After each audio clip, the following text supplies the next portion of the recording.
हाँ जी बच्चे लोग, तो इस सेकेंड पार्ट लेक्चर में हम लोग लास्ट क्लास में जो हम लोगों ने मैग्नेटिज्म एंड मैटर में जहां तक की खत्म क्या की थी कि मैग्नेटिक फील्ड के सारे कंसेप्ट्स और इलेक्ट्रोस्टैटिक फील्ड के कंसेप्ट में क्या सिमिलरिटी, उनके डाइपोल मोमेंट्स के फॉर्मूला में क्या सिमिलरिटी है।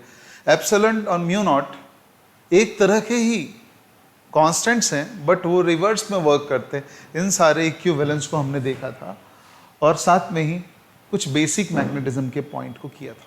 आज क्या करना है हमको कि मैग्नेटिज्म एंड मैटर का जो मैटर वाला पोर्शन है उसमें देखना है, यानी अब जो सब्सटेंस जिसको हम मैग्नेटाइज कर सकते हैं हम उन पर फोकस करेंगे और किस तरह से मैग्नेटिक प्रॉपर्टी लाई जा सकती है ये हम देखेंगे। तो चलिए समझते हैं। असल में जो मैग्नेटिक मटेरियल्स होते हैं या दुनिया में कोई भी मटेरियल होते हैं वो किस तरह से बिहेव करेंगे, वो ऐसे बिहेव करता है कि ये छोटा सा।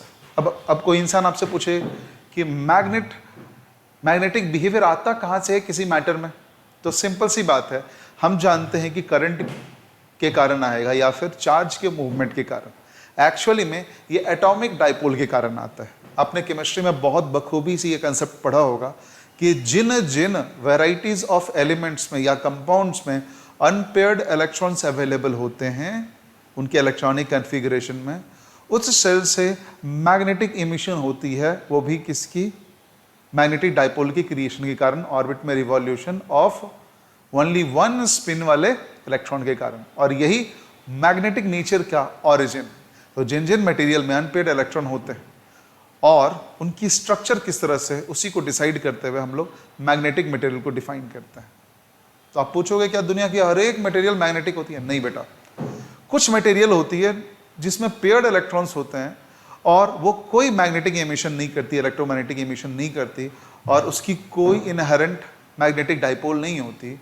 वो सब्सटेंसेस को हम लोग कहते हैं डायामैग्नेटिक सब्सटेंसेस। डायामैग्नेटिक को इनडायरेक्टली अगर हम कहें तो नॉन मैग्नेटिक सब्सटेंस भी बुला सकते हैं। तो सर जिसमें अनपेयर्ड इलेक्ट्रॉन हो, तो वो दो तरह से डिफाइंड होते हैं, एक होता है पैरामैग्नेटिक और एक होता है फेरोमैग्नेटिक। क्यों दोनों में ये डिफरेंस है? कुछ ऐसे मॉलिक्यूल्स जो गैसियस स्टेट में है या फिर लिक्विड स्टेट में है और उसमें या एटम्स है, मॉलिक्यूल और एटम दोनों हो सकते हैं हाँ, और उसके अंदर अनपेयर्ड इलेक्ट्रॉन है पर वो सॉलिड स्टेट में नहीं है। इसका मतलब थोड़ी भी टेम्परेचर में अगर चेंज हो तो उनके पार्टिकल अपनी ओरिएंटेशन को बदल सकते हैं। ओरिएंटेशन को बदल सकते हैं, समझा नहीं? मैं समझाऊंगा थोड़ी देर में। तो वो अपनी ओरिएंटेशन को मैनेज नहीं रख पाते, उनके एटम्स वाइब्रेट करते हैं, किसमें, हीट के कारण, और अपनी मैग्नेटिक प्रॉपर्टी वो स्लोली लूज कर देता है। यानी वो मैग्नेटिक तो है बट वो एक डायरेक्शन में अपनी सारे डाइपोल को अलाइन नहीं कर सकता, बिल्कुल उसी तरह से जैसे डाइपोल डाइपोल इंटरेक्शन में होता है इलेक्ट्रिक डाइपोल के केस में। आपने एटॉमिक स्ट्रक्चर में पढ़ा होगा, उससे जस्ट पहले वाले और उसके बाद वाले चैप्टर में। तो भैया यहाँ पर भी वही केस होता है, यहाँ मैग्नेटिक डाइपोल को अलाइन करना होता है और उसी अलाइनमेंट की प्रोसेस को हम लोग बोलते हैं मैग्नेटाइजिंग। यानी कोई मैग्नेटिक मटेरियल को आप स्ट्रॉन्ग एक्सटर्नल मैग्नेटिक इंडक्शन में या मैग्नेटिक फील्ड में उसको रख देते हैं।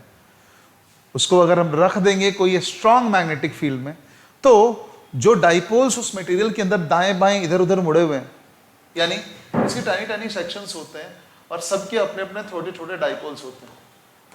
10-15 मॉलिक्यूल मिलके ये सब अपने डाइपोल को पर्टिकुलर डायरेक्शन में ओरिएंट करते हैं, इधर इधर इधर इधर इधर इधर इधर और इधर।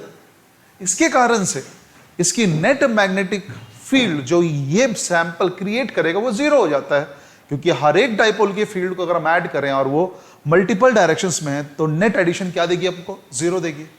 एंड हेंस हम लोग कहते हैं नॉन मैग्नेटाइज्ड है, अभी कोई भी मैग्नेटिक फील्ड नहीं दे सकता। लेकिन जहां हम इसको स्ट्रॉन्ग मैग्नेटिक फील्ड की तरफ रखेंगे, if I put it in strong magnetic field, आप जानते हो कि सब पर टॉर्क लगना चालू होगा और सब फील्ड के डायरेक्शन में ओरिएंट होंगे और ये थोड़ी देर के बाद कंप्लीट मैग्नेटाइजेशन कर लेगा and it will look like, it will all look like this direction direction direction direction. और ये सारे मैग्नेटिक डाइपोल एक तरफ लगने के कारण इस तरफ बनेगा साउथ पोल और इस तरफ बनेगा नॉर्थ पोल।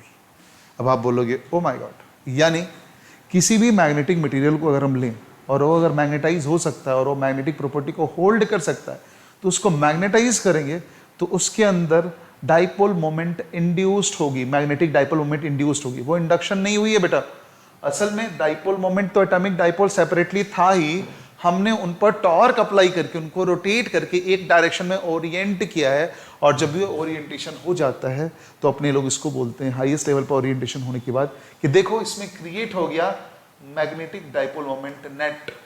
इसके कारण, ये पूरे सैंपल के कारण। अब आप बोलोगे वेरी गुड, लेकिन हर एक सब्सटेंस, अगर मैं 100 ग्राम के 3 मैग्नेटिक मटेरियल को ले आया और तीनों को सेम इलेक्ट्रिक फील्ड से मैग्नेटाइज करूंगा, तीनों में तो बराबर डाइपोल मोमेंट आए, ये जरूरी तो नहीं है ना।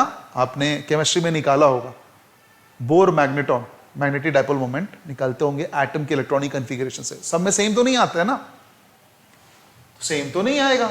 ओवरऑल सारी मैग्नेटिक डाइपोल का एडिशन सेम तो नहीं आएगा, ऑब्वियसली नहीं आएगा। इसलिए कितनी परसेंट या कितनी अमाउंट में मैग्नेटाइज हुआ है कोई सैंपल, उसको हम एक चीज से डिफाइन करते हैं, that is known as magnetizing vector, ठीक है, या मैग्नेटाइजेशन से उसको रिप्रेजेंट करते हैं, और वो रिप्रेजेंटेशन कैपिटल एम इधर होता है। हम जो इधर apparatus बनाने वाले हैं वो बहुत सिंपल रहेगा। हम एक सोलेनॉइड उठाने वाले हैं, ठीक है, और इस सोलेनॉइड के अंदर हम लोग क्या करेंगे, बिजली कनेक्ट करेंगे, और इसके कोर में हम डाल देंगे एक सॉफ्ट आयरन। अब ये बाहर से एक्सटर्नल फील्ड लगाएगा, वैक्यूम के अंदर ये बाहर से एक्सटर्नल फील्ड लगाएगा इस नए मीडियम में, और इस नए मीडियम में क्या होगी, मैग्नेटिक डाइपोल की ओरिएंटेशन, रीअरेंजमेंट होनी स्टार्ट होगी, और रीअरेंजमेंट होकर एक certain amount of magnetic dipole moment create होगा, एक सर्टेन मैग्नेटाइजेशन आएगा। और कौन कौन से पैरामीटर्स इस पर ध्यान देने की जरूरत है, हम इस टॉपिक में यही पढ़ने वाले हैं। तो पहली टॉपिक जो हम डिफाइन करके सीखेंगे, and that itself will be known as what, magnetization. Magnetization को समझने से पहले समझना होगा कि अगर हम किसी मैग्नेटिक मटेरियल जो अभी तक मैग्नेटाइज नहीं हुआ है उसको एक्सटर्नल मैग्नेटिक इंडक्शन में रखेंगे, यानी एक्सटर्नल मैग्नेटिक फील्ड में रखेंगे, तो उसके अंदर मैग्नेटिक डाइपोल आना चालू होगा। तुम बोलोगे इंड्यूस्ड, यहां लिखा है ना, इंड्यूस्ड मतलब प्रकट होना होता है, यानी आना चालू होगा। कैसे आएगा, तो शुरू में net zero magnetic dipole moment होता है, बिल्कुल सही, लेकिन जब हम बाहर में प्लेस करते हैं तो एटॉमिक डाइपोल्स अलाइन होते हैं और मटेरियल मैग्नेटाइज हो जाता है। ये डिपेंड करता है आपने कितनी ज़्यादा बाहर की एक्सटर्नल मैग्नेटिक फील्ड लगाई है। दूसरा, इस मटेरियल की परमिएबिलिटी कितनी है, क्योंकि परमिएबिलिटी वो फिजिकल क्वांटिटी है जो ये बताता है कि बाहर से अप्लाइड फील्ड के कारण एक मीडियम उसको कितना एम्पलीफाई करेगा, किस लेवल तक, और किस लेवल तक परमिट करेगा कि मैग्नेटिक फील्ड क्रिएट हो, तो उस पर डिपेंड करता है, ठीक है। तो मानिए कि हमने एक ब्लॉक लिया जिसकी वॉल्यूम है क्या, V, और उसको हमने मैग्नेटाइज किया और उसके ऊपर मैग्नेटिक मोमेंट कितना आया, m नेट। तो हमारी द्वारा किया गया जो मैग्नेटाइजेशन है उसमें मैग्नेटाइजेशन को कैसे डिफाइन किया जाएगा कि पर यूनिट वॉल्यूम में कितने अमाउंट की मैग्नेटिक डाइपोल मोमेंट क्रिएट हुई। अब गौर कीजिएगा, राइट हैंड साइड में ये वेक्टर क्वांटिटी है, उसको मैंने स्केलर से डिवाइड किया है, यानी vector is multiplied by the reciprocal of a scalar, तो ये भी वेक्टर होगा और ये भी वेक्टर होगा।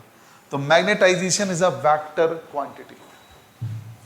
अब आप बोलोगे मैग्नेटाइजेशन वेक्टर क्वांटिटी है, तो मैग्नेटाइजेशन किस डायरेक्शन में होगी, तो जिधर मैग्नेटिक डाइपोल मोमेंट क्रिएट होती है उसी डायरेक्शन में होती है। मैग्नेटाइजेशन में जो V है वो वॉल्यूम है उस सैंपल की, जिस सैंपल को मैंने मैग्नेटाइज किया है। m नेट वो overall magnetic dipole moment vector है जो क्रिएट हुआ है हमारे मैग्नेटाइजेशन के कारण, और इसकी SI यूनिट क्या होगी, एम्पियर पर मीटर। गौर से देखिएगा, एम्पियर पर मीटर इसकी होगी यूनिट। ये वेक्टर फिजिकल क्वांटिटी है। और सिंपली इसको कहें तो magnetic dipole moment per unit volume भी बोल सकते हैं। ये रिप्रेजेंट करती है कि किसी गिवन सैंपल को आप certain electric field magnetic field से अगर आपने मैग्नेटाइज किया है तो कितना मैग्नेटाइजेशन उसके यूनिट वॉल्यूम में होगा। तो जितनी बड़ी वॉल्यूम आप उठाओगे उतनी ज़्यादा ही आपको मैग्नेटाइजेशन या मैग्नेटिक डाइपोल मोमेंट उस सैंपल से मिलेगा, अगर वो सैंपल पहले से मैग्नेटाइज्ड है तो। अब सेकेंड इंपॉर्टेंट चीज है magnetic field. Oh, spelling mistake है, फील्ड होगा FIELD, there is a spelling mistake, देख लीजिएगा। Magnetic field generated by magnetic material. अब आप समझो कि आपने एक सोलेनॉइड लिया, आपने क्या लिया, एक सोलेनॉइड लिया और उसके अंदर एक मैग्नेटिक मटेरियल को फिल कर दिया। तो एक्सटर्नल मैग्नेटिक फील्ड क्या होगी बेटा, तो एक्सटर्नल मैग्नेटिक फील्ड होगी म्यू नॉट, जो होगी म्यू नॉट N/I, होगी ना। और ये एक्सटर्नल मैग्नेटिक फील्ड इसको मैग्नेटाइज करेगी, और जब मैग्नेटाइज करेगी तो ये अंदर का जो आपने मैग्नेटिक मटेरियल लिया था वो खुद परमानेंट मैग्नेट की तरह बिहेव करेगा और वो भी मैग्नेटिक फील्ड क्रिएट करेगा जो एक्सटर्नल मैग्नेटिक फील्ड के ही डायरेक्शन में होगा, यानी B नॉट जिधर होगा उसी डायरेक्शन में मैग्नेटिक फील्ड जनरेटेड बाय क्या क्रिएट होगी, मैग्नेटिक मटेरियल। और वो मैग्नेटिक मटेरियल कितनी मैग्नेटिक फील्ड जनरेट कर पा रहा है अपने आसपास में, वो डिपेंड करेगा मैग्नेटाइजेशन पर। जितनी ज्यादा मैग्नेटाइजेशन यानी जितनी ज्यादा magnetic dipole moment per unit volume आपने इंड्यूस किया है, आपने उस मटेरियल को मैग्नेटाइज करके डाला है, उतनी ज्यादा मैग्नेटिक फील्ड लेगा। And since it is placed in a vacuum, in our case हमने इस पूरे apparatus को वैक्यूम के अंदर रखा है, तो Bm will be mu naught times m। तो ये रिलेशन अपने को देखना पड़ेगा। तो mathematically magnetic field generated bye magnetised material core, जो इस कॉइल के अंदर डाला गया था इसको मैग्नेटाइज करने के लिए, तो वो अब फील्ड में कंट्रीब्यूट करना चालू कर देगा। अब जिस कॉइल के अंदर, सोलेनॉइड के अंदर जो फील्ड है, वो फील्ड सिर्फ और सिर्फ इलेक्ट्रिक करंट के अंदर नहीं आएगा। इलेक्ट्रिक करंट इसके अंदर आई था, तो आई के कारण सिर्फ फील्ड नहीं आएगा, अब फील्ड इंड्यूस्ड होगा, और उसी इंड्यूस्ड फील्ड को हम लोग बोलते हैं इंडक्शन, मैग्नेटिक इंडक्शन। और वो उसमें होगी magnetic field due to coil plus magnetic field due to magnetic material. और मैग्नेटिक मटेरियल की मैग्नेटिक फील्ड कितनी जनरेट होगी वो डिपेंड करेगा आपने किस लेवल तक उसको मैग्नेटाइज किया है, यानी उसकी मैग्नेटाइजेशन पर डिपेंड करेगा। So Bm will be mu naught times magnetization vector. Clear है? अब नेक्स्ट टॉपिक पर हम लोग आते हैं। अब आएगी मैग्नेटाइजिंग फील्ड इंटेंसिटी। ये है क्या?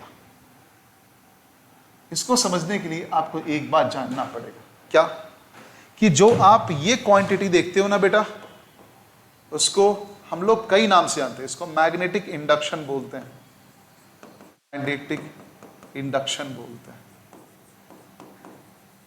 इसी को हम लोग मैग्नेटिक फील्ड भी बोलते हैं। और ये जो क्वांटिटी है इसको बोलते हैं हम लोग मैग्नेटिक फील्ड इंटेंसिटी। सिंपल सी बात ये की गई है इस दुनिया में कि अगर कोई करंट कैरिंग कॉइल है, अगर मैंने कोई सोलेनॉइड, कोई कॉइल लिया है और उसके आसपास कोई मीडियम नहीं होता, वैक्यूम भी नहीं होता, तो ओरिजिनली सिर्फ और सिर्फ इलेक्ट्रिक करंट के कारण जो फील्ड प्रोड्यूस होता है बेटा, सॉरी एक बार और से मैं रिपीट करता हूं, जरा गौर से देखिएगा। अगर मैंने कॉइल लिया है, उसमें इलेक्ट्रिक करंट डाल रहा हूं और वो एक ऐसी जगह पर है जहां आसपास ना वैक्यूम है, ना मेटल है, ना वाटर है, ना एयर है, कोई मीडियम अवेलेबल नहीं है, वहां पर सिर्फ और सिर्फ इलेक्ट्रिक करंट के कारण जो मैग्नेटिक फील्ड जनरेट होता है, अपने उसको क्या बोलते, उसको बोलते मैग्नेटिक फील्ड इंटेंसिटी।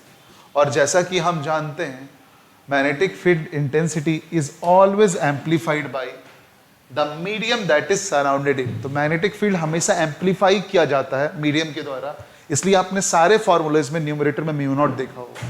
तो जो हम लोग फील्ड फील करते हैं किसी मीडियम में, उसको हम बी से रिप्रेजेंट करते हैं। जो मैग्नेटिक इंडक्शन होता है या मैग्नेटिक फील्ड होता है वो म्यू टाइम्स एच होता है। आप बोलोगे सर यहाँ म्यू नॉट और बी नॉट लिखा हुआ है, वाई इज इट सो? बेटा वैक्यूम की बात चल रही है, तो वैक्यूम में अगर इसको हमने रखा है, since it is was placed in vacuum, ये पहले खाली था, तो वैक्यूम की बात कर रहे हैं हम लोग, तो वैक्यूम में अगर बात हो तो मैं बी नॉट और म्यू नॉट की बात करूंगा। और अगर किसी मेटल के अंदर फील्ड की बात करेंगे तो बी एम और म्यू एम की बात करेंगे, यानी परमिएबिलिटी ऑफ द मीडियम।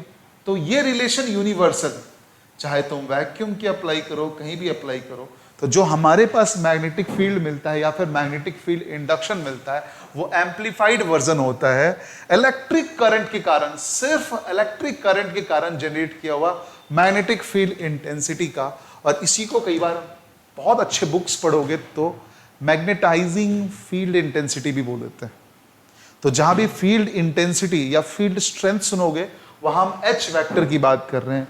ये वो वेक्टर है, ये वो मैग्नेटिक फील्ड की अमाउंट है जो सिर्फ और सिर्फ इलेक्ट्रिक करंट के अंदर से जनरेट हुआ है, इस पर मीडियम का असर नहीं पड़ा है। बट सिंस हम ऑब्जर्व करते हैं किसी न किसी मीडियम के अंदर, that's why we will experience this B magnetic field induction या फिर magnetic field itself, that will be permeability multiplied by H. Clear है? तो ये रिलेशन अपने दिमाग में रखो। और ये वाली रिलेशन किसके लिए? For vacuum. तो for vacuum you will be writing this, and for other mediums we will be writing this. तो take it down, मैं थोड़ा सा हट रहा हूं।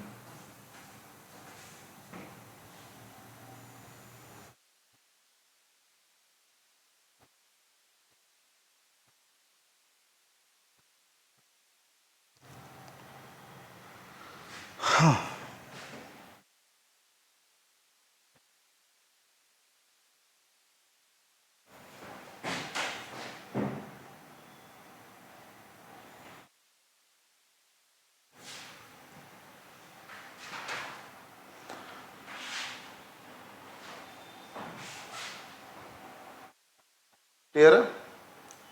तो क्लियर है, तो हम लोग आगे बढ़ेंगे। तो इसको हम लोग मैग्नेटाइजिंग फील्ड इंटेंसिटी भी कहते हैं।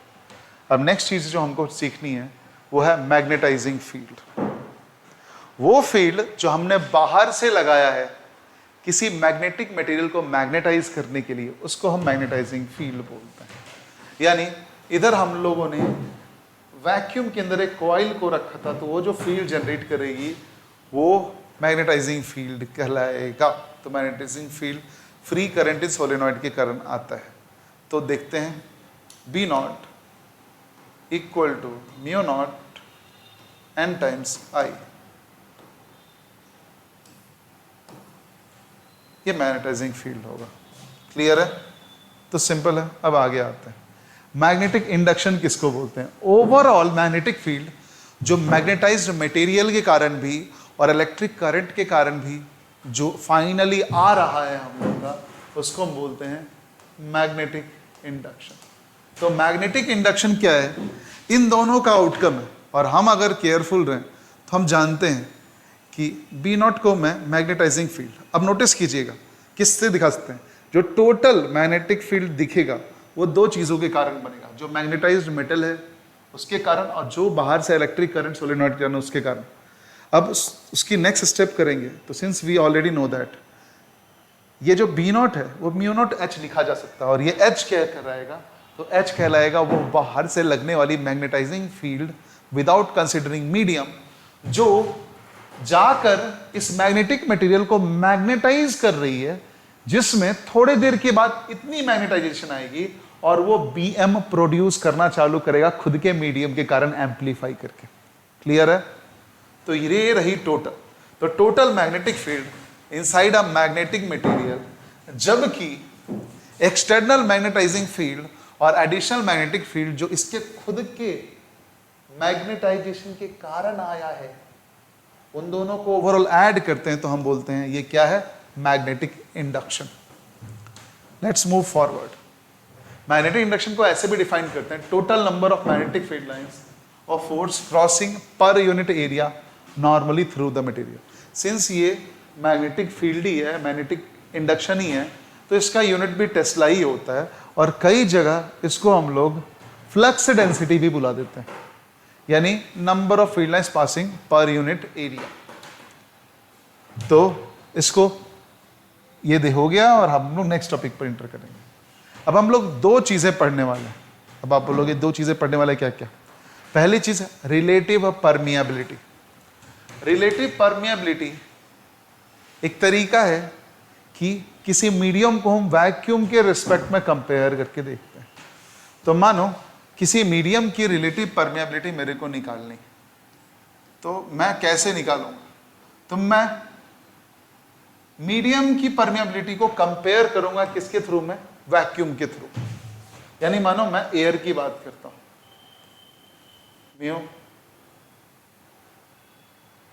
Mu r air. Relative permeability कोई इंसान मेरे लिए क्या ढूंढने की कोशिश करे? एयर की। रिलेटिव परमिएबिलिटी कोई इंसान मेरे को एयर की ढूंढने के लिए बोले, तो मैं म्यू आर किसका ढूंढूंगा? वाटर का। चलो एयर नहीं, चलो वाटर लेते हैं। एयर का सबको पता है कि वैक्यूम के ऑलमोस्ट बराबर होता है, बट लेट्स टेक वाटर। तो आप mu of water upon mu of naught करेंगे, तो आप बोलोगे कि ये तो बड़ा इजी है, ये बिल्कुल रिफ्रैक्टिव इंडेक्स की तरह ही दिख रहा है। या फिर याद होगा हम लोगों ने ऐसी ही चीज हमने रिलेटिव परमिटिविटी या डाइलेक्ट्रिक कांस्टेंट भी डिफाइन किया था चैप्टर नंबर 2 में। हाँ बिल्कुल उसी तरह से, तो यही डिफाइन किया था। यानी अगर मेरे को किसी की रिलेटिव परमिटिविटी पता है, तो मीडियम की परमिटिविटी कैसे निकलेगी? तो मीडियम की परमिटिविटी आपको निकालनी है, तो आता है mu naught times mu r. This is much more important. ये डेफिनेशन है, और इसी डेफिनेशन से ये आउटकम आया है जो बहुत ज़्यादा यूज होता है, और ये हमारा एग्जाम्पल है एक कि कैसे फाइंड। बात नोट डाउन करिएगा, सिंस रिलेटिव परमिएबिलिटी दो परमिएबिलिटीज की रेशियो है, तो ये एक डायमेंशनलेस क्वांटिटी है, ये एक कंप्लीट नंबर है, ये एक रेशियो है। तो भैया इसकी कोई यूनिट नहीं होती है। समझ में आ रहा है? इसकी कोई यूनिट नहीं होती। अब आगे जो चीज हम लोग पढ़ने वाले हैं वो है मैग्नेटिक ससेप्टिबिलिटी। क्या पढ़ने वाले हैं हम लोग? Magnetic susceptibility.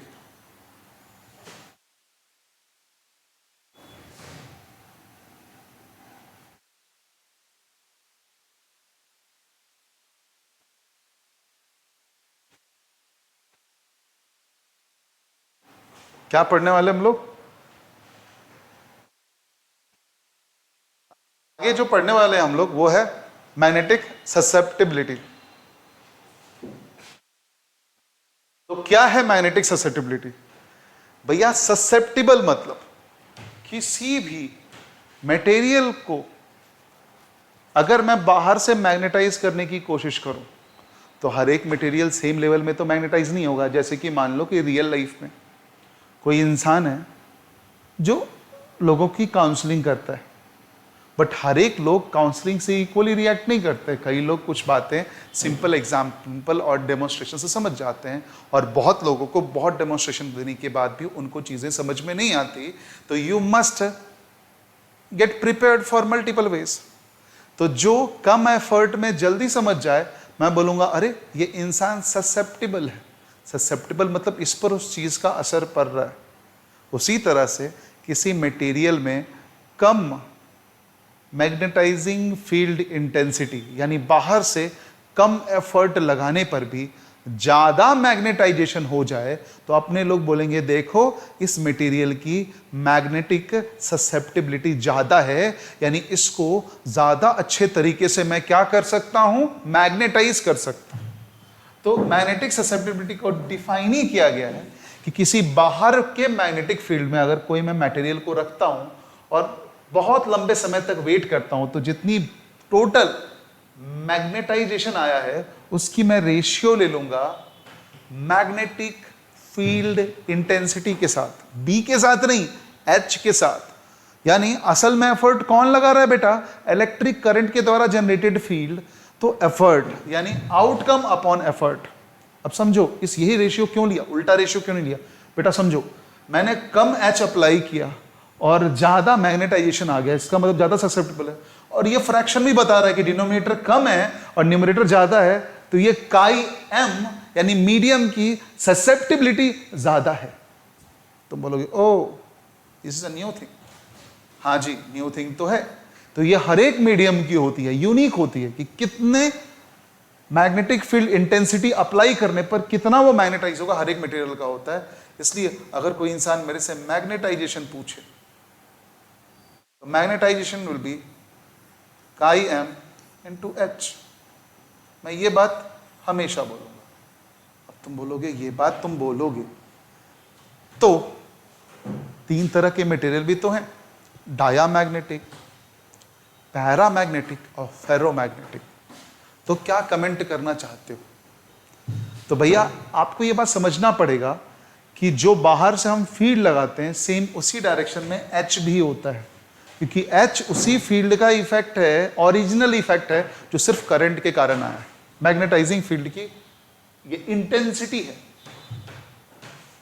तो अब समझो अगर हम डायमैग्नेटिक मटेरियल को लें और हम जानते हैं बेटा ये मैग्नेटिक नहीं है, तो बाहर से जो मैग्नेटिक फील्ड हम जनरेट करते हैं तो spinning orbits of the metal पर इसका इफेक्ट पड़ता है, और इसीलिए वो मेटल, वो मटेरियल उसको अपोज करने के लिए स्लाइट रिवर्स डायरेक्शन में क्या करता है, मैग्नेटिक फील्ड जनरेट करता है। वो इतनी छोटी अमाउंट की होती है, लेकिन जहां हम बाहर की फील्ड हटाते हैं वो डिसअपियर हो जाता है, यानी वो मैग्नेटाइज नहीं होता है, वो अपनी इक्विलिब्रियम मेंटेन करने के लिए स्लाइटली अपोज करता है। उस केस में since magnetization is in opposite direction of applied external field, magnetization है वो अपोजिट डायरेक्शन में आया है अप्लाइड फील्ड के, तो ये जो काई की वैल्यू होती है, मैग्नेटिक ससेप्टिबिलिटी की वैल्यू होती है, वो बहुत छोटी सी निगेटिव नंबर आती है। किसके केस में? डायामैग्नेटिक सब्सटेंस के केस में। तो आप बोलोगे ओ तो पैरामैग्नेटिक में क्या होगा? पैरामैग्नेटिक को हम वीकली मैग्नेटिक सब्सटेंस बोलते हैं। उस केस में हाँ भाई आप लगाओगे बाहर से external field, magnetic field intensity apply करोगे तो हाँ भाई मैग्नेटाइजेशन होगा, बट जितनी आप लगाए हो उतनी मैग्नेटाइजेशन क्रिएट नहीं होगा, बहुत छोटी सी अमाउंट क्रिएट होगी जिसकी वैल्यू 0 से 1 के बीच में एग्जिस्ट करती है, यानी वेरी स्मॉल पॉजिटिव नंबर होगी क्या? Magnetic susceptibility. बट वहीं पर जब फेरोमैग्नेटिक सब्सटेंस लेंगे हम लोग, तो सिंस उसके छोटे छोटे ग्रुप ऑफ एटम्स अपनी मैग्नेटिक डाइपोल को किसी प्रॉपर डायरेक्शन में अलाइन करके पहले से रख पाता है, यानी उसको जब हम मैग्नेटाइज करेंगे तो वो बहुत हैवीली एम्पलीफाई करेगा। तो हो सकता है कि स्काई की वैल्यू पॉजिटिव हो लेकिन वेरी लार्ज नंबर हो, 500, 1000, 1500, 5000, 10,000, 18,000 हो सकता है। So that's why that is a strongly magnetic substance.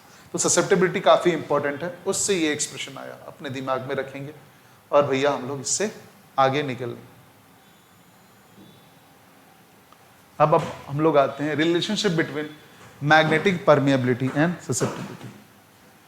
अब लास्ट पेज पर हमको पता था कि magnetic field will be equal, इसके ऊपर की स्टेप मैं लिखता हूं, याद होगा B equal to B naught plus BM, which in turns will be B equal to mu naught time H plus mu naught time M। फिर यहां आने पर अपने को पता है, पर हम लोग जानते हैं कि किसी भी मीडियम के अंदर ये बात आराम से कमेंट की जा सकती है, क्या? कि मैग्नेटिक इंडक्शन, जो टोटल मैग्नेटिक फील्ड क्रिएट हो रहा है, वो क्रिएट कब हो रहा है? जब मीडियम हमने वैक्यूम से बदलकर मेटल डाल दी, इसलिए यहाँ μm इंटू एच आएगा। तो लेट सब्सिट्यूट इट। हमने ये सब्सिट्यूट किया, गौर से देखिएगा, ये सब्सिट्यूट किया और फिर यहाँ सब्सिट्यूशन करने के बाद we are left with this. अब हमने क्या किया, दोनों साइड से h कॉमन लेके एलिमिनेट कर दिया तो h बाई एच 1 हो गया, ये m बाई एच हो गया, और m बाई एच हम लोग ऑलरेडी जानते हैं m, ये छोटी m नहीं है, बड़ी m है, मेरे से थोड़ी सी मिस्टेक हो गई, let me clear it out. As we already know that magnetization upon magnetic field intensity equal to chi m, तो ये वाली को हम लोग काई m लिख सकते हैं, और अगर काई m लिख देंगे तो ये हो जाएगा। समझ में आ रहा है? अब जो ये म्यू m है उसको हम लोग अगर रिलेटिव परमेबिलिटी के फॉर्म में लिखना चाहे तो करेगा mu naught times mu r, और फिर आप इस म्यू नॉट को इस साइड एलिमिनेट कर सकते हो, इस साइड एलिमिनेट कर सकते हो, और आप रिलेटिव परमेबिलिटी का एक्सप्रेशन लिख सकते हो mu r equal to 1 plus susceptibility of the material. तो ये सिंबल को काई बोलते हैं। तो आपने देखा रिलेशन क्रिएट हुआ हम लोग का रिलेटिव परमेबिलिटी का, कि रिलेटिव परमेबिलिटी ऐसे आती है और किसी मीडियम की परमेबिलिटी ऐसे आती है, और यही है मैग्नेटिक ससेप्टिबिलिटी और रिलेटिव परमेबिलिटी और परमेबिलिटी ऑफ मीडियम के साथ रिश्तेदारी। अब इससे कुछ चीज़ें करेंगे, कैसे हम जानेंगे कि मैग्नेटिक मटेरियल किस तरह के होते हैं। तो मैग्नेटिक मटेरियल किस तरह के होते हैं, तो 3 तरह के होते हैं। हम लोग शुरू करेंगे डायमैग्नेटिक सब्सटेंस से। डायमैग्नेटिक सब्सटेंस क्या है? ऐसे मैग्नेटिक सब्सटेंसेस जिनके हर एक सबशेल के अंदर पेयरिंग हो चुकी है, इसी कारण से ये कोई मैग्नेटिक डाइपोल परमानेंट क्रिएट नहीं करता। समझ में आया? लेकिन जब मैं एक्सटर्नल मैग्नेटिक फील्ड में करता हूँ तो ये बहुत ही थोड़ा सा छोटा सा फीबल, मतलब very small in quantity magnetization लाता है in opposite direction of the applied field. इसका मतलब यहाँ पर जो काई होती है, जरा ध्यान से अपने लोग करेंगे, जो काई होती है यानी ससेप्टिबिलिटी ऑफ मीडियम होती है इसकी, it is very small negative number, very small negative number. अगर सबसे बड़ा नेगेटिव नंबर सोचो भी तो -1 सोच सकता हूं, उससे ज़्यादा बड़ा मैं सोच ही नहीं सकता। ये 0 से -1 के बीच में एग्जिस्ट करता है काई m। दूसरा, when a rod of diamagnetic material is placed in a magnetic field, यानी अगर मैं किसी डायमैग्नेटिक मटेरियल को रख दूं यूनिफॉर्म मैग्नेटिक फील्ड के, तो मैग्नेटिक फील्ड इससे रिपेल होना चालू करते हैं, या फिर ये खुद मैग्नेटिक फील्ड से रिपेल होना चालू करता है। ऑब्वियसली क्यों? क्योंकि इसमें अपोजिट डायरेक्शन की मैग्नेटिक फील्ड इंड्यूस हुई है। किसके लिए? तो अपनी ओरिएंटेशन मेंटेन करने के लिए। तो आसपास के फील्ड के बीच की गैप बढ़ जाती है इसके कारण, क्योंकि मैग्नेटिक फील्ड घट गई है। यानी मटेरियल थोड़ा सा रिपेल हो जाता है, थोड़ा सा धक्के खाकर दूर जाता है, थोड़ा सा ही, ज़्यादा नहीं, बहुत थोड़ा सा, क्योंकि काई बहुत स्मॉल नेगेटिव नंबर है, और इसलिए इस सब्सटेंस को नॉन मैग्नेटिक सब्सटेंस से बोलते हैं। जरा करके देखते हैं। अगर मैं नॉन यूनिफॉर्म मैग्नेटिक फील्ड में मैग्नेटिक सब्सटेंस को प्लेस करूं तो ये स्ट्रॉन्गर से वीकर पार्ट में मूव करेगी। कहने का मतलब स्ट्रॉन्गर पार्ट में इसको रिपल्शन की फोर्स ज्यादा मिलेगी और वीकर पार्ट में रिपल्शन कम मिलेगी, तो ये स्लाइड करके स्ट्रॉन्गर फील्ड से वीकर फील्ड की तरफ मूव कर जाएगा। क्लियर है? तो देखते हैं, यही बात कहने की कोशिश मैं कर रहा था जो यहां पर बताया हुआ है। दूसरा, अगर मैं when suspended freely in uniform magnetic field, they set themselves perpendicular to the direction of magnetic field. Diamagnetic substance magnetic field के परपेंडिकुलर खुद को रखता है। क्यों? क्योंकि अपोजिट मैग्नेटिक फील्ड को अपोज करते हैं, ये जीरो मैग्नेटिक फील्ड में आ जाता है, and hence it can keep itself in perpendicular state without interacting with much with the magnetic field. अब आगे आते हैं। Diamagnetic substance weak magnetic field लाता है, तो काई की वैल्यू बहुत छोटी होती है, और देखो निगेटिव साइन के साथ आता है। यहाँ निगेटिव साइन रखा हुआ है, but let me scribble this out और यहाँ लिखने दो। जो काई होती है हमारी, वो एक छोटी सी निगेटिव सी नंबर होती है, बहुत छोटी नंबर है, 1 के आसपास भी नहीं। रिलेटिव परमेबिलिटी अगर देखा जाए तो पॉजिटिव होता है बट लेस देन 1 होता है, यानी म्यू आर 0 से लेकर 1 के बीच में कहीं एग्जिस्ट करता है। रिलेटिव परमेबिलिटी पॉजिटिव है बट 0, तो रिलेटिव परमेबिलिटी पॉजिटिव है बट 1 से कम है डायमैग्नेटिक मटेरियल के लिए। Magnetization of diamagnetic material permanent नहीं होता बेटा, वो तब तक ही एक्ट करता है जब तक कि एक्सटर्नल मैग्नेटिक फील्ड रहे। तो मैग्नेटाइजिंग डायमैग्नेटिक सब्सटेंस का लास्ट तभी तक करता है जब तक मैग्नेटाइजिंग फील्ड लगते हैं। अब इसके एग्जांपल बहुत यूनिक हैं। बिस्मथ है, मैग्नेटिक डायपोल मोमेंट देखना 0 आएगा। कॉपर है, लेड है, जिंक है, गोल्ड है, सिलिकॉन है, नाइट्रोजन है, वाटर है और सोडियम क्लोराइड। ये सारे डायामैग्नेटिक हैं। कहने का मतलब ये नॉन मैग्नेटिक हैं, स्लाइटली रिपेल होते हैं डालने पर। अगर कोई सब्सटेंस है तो वो खुद को परपेंडिकुलरली ओरिएंट करता है। क्यों? क्योंकि 2 परपेंडिकुलर वेक्टर आपस में इंटरेक्ट नहीं कर सकते स्टेबल रहने के लिए। तो भैया ऐसी होती है, ये रिपेल्ड होती है हायर मैग्नेटिक फील्ड से लेकर लोअर वीकर मैग्नेटिक फील्ड के रीजन की तरफ। रिपल्शन इसमें होता है। क्लियर है? तो ये है डायमैग्नेटिक सब्सटेंस के बारे में पूरी बात है।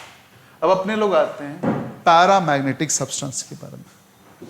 पैरामैग्नेटिक सब्सटेंस वीकली मैग्नेटिक होता है, यानी काई की वैल्यू निगेटिव तो नहीं होगी, पॉजिटिव होगी बट वेरी टाइनी नंबर, यानी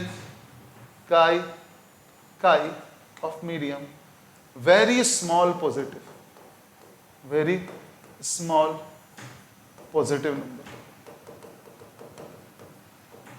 नंबर, ये दिमाग में रखना। उसके बाद जो इंपॉर्टेंट बातें हैं यहाँ पर, जब किसी रॉड को हम लोग डालते हैं कहाँ पर, यूनिफॉर्म मैग्नेटिक फील्ड वाले रीजन के अंदर, तो ये मैग्नेटाइज होता है और अपनी एक वीक मैग्नेटिक फील्ड जो सेम डायरेक्शन में हो एक्सटर्नल फील्ड के, वो जनरेट करता है। एंड हैंस लाइन क्लोज आने का मतलब होता है मैग्नेटिक फील्ड स्ट्रॉन्गर होना किसी पर्टिकुलर डायरेक्शन में। तो yes, it assist weekly in magnetic field channel. और इसी कारण से क्या होता है ये बेटा, ये अट्रैक्ट होता है, यानी वीकर पार्ट से लेकर ये स्ट्रॉन्गर पार्ट की तरफ मूव करता है। अगर नॉन यूनिफॉर्म फील्ड में डालो तो नॉन यूनिफॉर्म फील्ड में डालोगे तो ये अट्रैक्शन फील करेगा, वीकर से स्ट्रॉन्गर पार्ट की तरफ मूव करेगा। ये इसको जब मैग्नेटिक फील्ड लाइंस के बीच में यूनिफॉर्म में डालोगे तो ये अपनी थोड़ी सी फील्ड क्रिएट करके सेम डायरेक्शन में एक्सटर्नल मैग्नेटिक फील्ड के उसको एम्पलीफाई करने की कोशिश करेगा। आगे हम लोग जानेंगे उसकी ससेप्टिबिलिटी के बारे में। देख लीजिए, जब उसको हम प्लेस करते हैं तो वो अट्रैक्शन में ज़्यादा आता है। अब आते हैं हम लोग, when a rod of paramagnetic material is suspended freely in a uniform magnetic field, it aligns itself parallel to the magnetizing field. क्यों? क्योंकि ये प्रमोट कर रहा है मैग्नेटिक फील्ड को, तो ये उसी के डायरेक्शन में ओरिएंट हो जाता है, क्योंकि इसके अंदर जो मैग्नेटाइज डाइपोल मोमेंट क्रिएट हुआ होगा वो इस यूनिफॉर्म फील्ड के डायरेक्शन में ही अलाइन होना चाहेगा।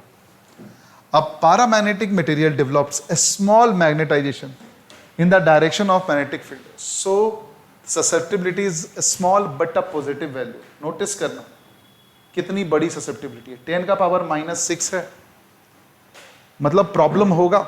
ससेप्टिबिलिटी क्या है, बहुत छोटी है। इसके कारण एक चीज सोचने वाली बात है कि जो रिलेटिव परमिएबिलिटी होगी, जो रिलेटिव परमिएबिलिटी है वो 1 प्लस काई होगी, यानी 1 से तो बड़ी होगी बट बहुत कम, ये ऑलमोस्ट 1 के ही आसपास ही रहती है, 1 के आसपास ही रहे। तो सेम वही बात होगी, relative permeability 1 plus chi m होती है, जो ग्रेटर देन 1 होगा बट बहुत ही slightly. Magnetic susceptibility paramagnetic material का समय के साथ वैरी करता है, और वैरी भी करता है बड़ा यूनिकली। तो बोलोगे क्यों, समय के साथ क्यों वैरी करेगा? बेटा समय नहीं, टेम्परेचर के साथ वैरी करता है। यानी जितनी टेम्परेचर बढ़ाओगे पार्टिकल उतने अपने जगह पर वाइब्रेट करेंगे और उतना ही कम ये अपनी ससेप्टिबिलिटी मेंटेन रख पाएगा, यानी उतना ही कम ये मैग्नेटाइज हो पाएगा एक्सटर्नल मैग्नेटिक फील्ड से। तो ये आती है, जो सी होता है उसको हम लोग क्या बोलते हैं, क्यूरी कांस्टेंट बोलते हैं, और इस लॉ को हम लोग क्या बोलते हैं, क्यूरीज लॉ बोलते हैं। ठीक है, अब अपने लोग आते हैं लास्ट मटेरियल की तरफ, यानी फेरोमैग्नेटिक सब्सटेंसेस। फेरोमैग्नेटिक सब्सटेंसेस में जब हम डालते हैं किसी मैग्नेटिक फील्ड के अंदर, तो वो मैग्नेटाइज होता है बहुत स्ट्रांगली, और वो बहुत स्ट्रांग फील्ड जनरेट करता है किसके डायरेक्शन में, जिस डायरेक्शन में मैग्नेटिक फील्ड था। यानी अगर हम लोग यहाँ देखें यूनिफॉर्म फील्ड के एरिया में इसको डाला तो ये और भी ज़्यादा स्ट्रांग फील्ड जनरेट करेगा और इसके कारण फील्ड लाइन और भी नज़दीक जाएंगे। प्लेस करते नॉन यूनिफॉर्म में तो वो वीकर से स्ट्रॉन्गर पार्ट पे मूव करता है, क्योंकि ये अट्रैक्ट होता है किससे, मैग्नेटिक फील्ड से। जब एक रॉड को हम डालते हैं तो ये क्विकली अलाइन होता है पैरेलल मैग्नेटिक फील्ड से। इंटेंसिटी ऑफ मैग्नेटाइजेशन बहुत बड़ी होती है बेटा, बहुत बड़ी होने के कारण इसकी छोटी सी भी एच की वैल्यू के लिए हमको ज़्यादा बड़ा एम मैग्नेटाइजेशन मिलता है। ससेप्टिबिलिटी जो हम जानते हैं m/h होती है, वो वेरी लार्ज नंबर होती है, यानी m is very large positive number, very large positive number. तो ये वेरी लार्ज पॉजिटिव नंबर मिलता है अपने को। रिलेटिव परमेबिलिटी बहुत लार्ज होती है, 1000, 1500, 2000, 3000 के आसपास में आएगी, क्योंकि इसकी मैग्नेटिक ससेप्टिबिलिटी बहुत हाई होती है और ये बहुत अच्छा मैग्नेट करता है। अब होता क्या है कि कितना भी अच्छा मैग्नेटिज्म हो, बट हम जानते हैं मैग्नेटिज्म की सबसे बड़ी दुश्मन क्या है। तो मैग्नेटिज्म किसी में क्रिएट करने के लिए आपके उनको डायपोल्स को एक पर्टिकुलर डायरेक्शन में ओरिएंट रखना होगा, और हम जानते हैं थर्मल एनर्जी पार्टिकल्स को अपनी जगह पर वाइब्रेट करने पर मजबूर करती है और वो ओरिएंटेशन को डिस्ट्रॉय करेगी। तो सिंपल बात है, टेम्परेचर, नॉक करना, हीट करना, ये सब प्रॉब्लम। तो सिंपल जिसे पैरामैग्नेटिक में हमने बताया था उस तरह यहां पर भी प्रॉब्लम आता है। क्या? तो कोई भी डायामैग्नेटिक सब्सटेंस को तुम जब हीट करना चालू करोगे तो धीरे धीरे ओरिएंटेशन बिगड़ेंगी पार्टिकल के वाइब्रेट होने के कारण, और मैग्नेटाइजेशन घटना चालू होगा same applied magnetic field intensity के बावजूद भी। और जो ये घटना चालू होगा इसके कारण ससेप्टिबिलिटी रिड्यूस होने लगेगी और एक ऐसा टेम्परेचर आएगा कि ये फेरोमैग्नेटिक सब्सटेंसेस पैरामैग्नेटिक की तरफ बिहेव करने लगेगा, और पैरामैग्नेटिक थोड़े और टेम्परेचर बढ़ाने पर वो डायामैग्नेटिक की तरफ बिहेव करेगा। कहने का मतलब अपनी मैग्नेटाइजेशन ये लोग लूज करते जाएंगे, एंड दैट टेम्परेचर जहां पर ससेप्टिबिलिटी इतना घटता है कि फेरोमैग्नेटिक सब्सटेंस पैरामैग्नेटिक की तरफ बिहेव करने लगे, उसको हम लोग क्यूरी टेम्परेचर बोलते हैं। उसको हम लोग क्या बोलते हैं? उसको हम लोग क्यूरी टेम्परेचर बोलते हैं। और इसके साथ ही this chapter takes a good bye, but कुछ इंपॉर्टेंट बातें जो हम लोग सीखने की कोशिश करेंगे। आप बोलोगे क्या? इस पूरे डेरिवेशन में, इस पूरे कंसेप्ट में ससेप्टिबिलिटी का पार्ट, 3 टाइप के मटेरियल, ससेप्टिबिलिटी कितनी होगी, ये सब बता सकते हैं, पर कुछ चीजें लोग नोटिस नहीं कर पाते। मैं जरा सा आपको दिखाने की कोशिश करता हूं। Magnetic field due to magnetic material which is magnetized mu times m मैं लिखूंगा, and V naught equal to mu naught times h लिखूंगा। जरा दोनों इक्वेशन की डायमेंशनल एनालिसिस करो और बताओ मेरे को कि both magnetization and magnetic field intensity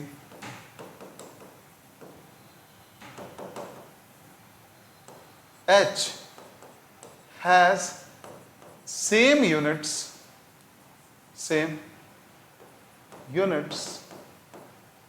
and dimensions। पहली बात, क्यों ऐसा है? क्योंकि नोटिस कीजिएगा जरा सा, अगर मैं बात करूं तो वैक्यूम के अंदर ही मीडियम इलेक्ट्रिक फील्ड जनरेट कर रहा है, इलेक्ट्रिक फील्ड इंडक्शन को जनरेट कर रहा है, और उसी मीडियम के अंदर इलेक्ट्रिक करंट मैग्नेटिक फील्ड को जनरेट कर रहा है। दोनों में मीडियम क्या है? वैक्यूम। क्लियर? क्या है? वैक्यूम। और वैक्यूम इनको प्लेस क्या है? ये दोनों सोर्स है मैग्नेटिक फील्ड। तो इसने सोर्स को इलेक्ट्रिक करंट बताया, यानी मैग्नेटिक फील्ड इंटेंसिटी। इसने सोर्स को डाइपोल मोमेंट्स बताया जो मटेरियल के अंदर पहले से हैं, and that's why magnetization. And since हम दोनों तरफ मैग्नेटिक फील्ड को म्यू नॉट से डिवाइड मारेंगे तो दोनों तरफ में H और M आएगा, बट दोनों की कॉन्टेक्स्ट अलग है। ये एक मैग्नेटाइज्ड मटेरियल है, मैग्नेट के बारे में बात कर रहे हैं, और ये एक कॉइल के बाद की बात कर रहे हैं, सोलेनॉइड की बात कर रहे हैं, जहां इलेक्ट्रिक करंट एक्चुअली में फील्ड प्रोड्यूस कर रहा है। समझ में आ रहा है? इसलिए यहां पर क्या आया? Magnetic field intensity. दूसरी बात और ससेप्टिबिलिटी को देखो जरा गौर से, देखिए susceptibility, that is M by H। जरा ध्यान से देखिए, इसकी भी यूनिट सेम, इसकी भी यूनिट सेम, यानी ये भी डायमेंशनलेस और प्योर नंबर होगा। यानी कोई इंसान आपसे पूछ ले कि मैग्नेटिक ससेप्टिबिलिटी का यूनिट बताओ, नहीं बेटा कोई यूनिट नहीं है, ये एक नंबर है। नंबर जितना बड़ा मटेरियल उतनी कम एफर्ट में, कम एक्सटर्नल फील्ड में ज़्यादा मैग्नेटाइज हो सकती है और इसकी मैग्नेटाइजेशन ज़्यादा फील्ड जनरेट करेगी। सेकेंड थिंग, याद रखिएगा, बाहर में जो B था, जो टोटल फील्ड था, वो आया था, नोट कीजिएगा, mu naught times H plus M, और M की जगह पर मैं क्या लिख सकता हूँ? chi M plus H, because this was the source and this was the output. ये सोर्स आपने अप्लाई किया, ये क्रिएट हुआ मैग्नेटाइजेशन के कारण, और मैं H को बाहर करूं तो क्या आएगा? Mu naught times 1 plus chi M H। यानी ये मैग्नेटाइजिंग फील्ड इस मैग्नेटिक फील्ड को क्रिएट करती है, किसके कारण? ये वाले मीडियम के कारण। और ये मीडियम है क्या? तो बेटा वैक्यूम तो था ही, साथ में मेटल का भी कंट्रीब्यूशन था। Hence B equal to mu M into H, और म्यू M से इसको इक्वेट कीजिए तो क्या आएगा? Permeability of medium equal to mu naught time 1 plus chi M, और इस म्यू नॉट को नीचे ले जाएगा तो क्या आएगा? नोटिस कीजिएगा, बहुत ध्यान देने की बात है, mu M by mu naught equal to 1 plus chi M, और शायद हमने इसी को पढ़ा था, relative permeability of the medium. तो गौर से देखिएगा, हम जिस मैग्नेटाइजिंग स्ट्रेंथ के साथ मैग्नेटाइज करते हैं वही सोर्स बनता है डाइपोल्स को ओरिएंट करने के लिए मैग्नेटिक मटेरियल के लिए, और वही बाद में फिर से मैग्नेटिक फील्ड प्रोड्यूस करता है, मैग्नेटिक इंडक्शन प्रोड्यूस करता है। तो ये था पूरी पैरामीटर्स, टाइप ऑफ मटेरियल और किस तरह से ये वर्क कर रहा है। न्यूमेरिकल्स भी सिंपल होते हैं, तो हम लोग नेक्स्ट वीडियो जब देखेंगे तो मोस्टली न्यूमेरिकल से रहेगा। तो डेरिवेशन, कंसेप्ट सब कुछ इधर ही है, आप नोट डाउन करो, आपके पास 5 सेकेंड है, या फिर नोट्स आपको नीचे डिस्क्रिप्शन में मिल जाएंगे, तो आप उसको डाउनलोड भी कर सकते हैं।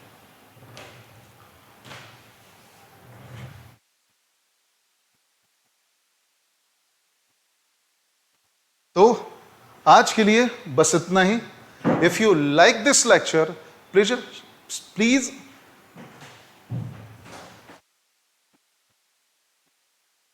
तो आज के लिए बस इतना ही।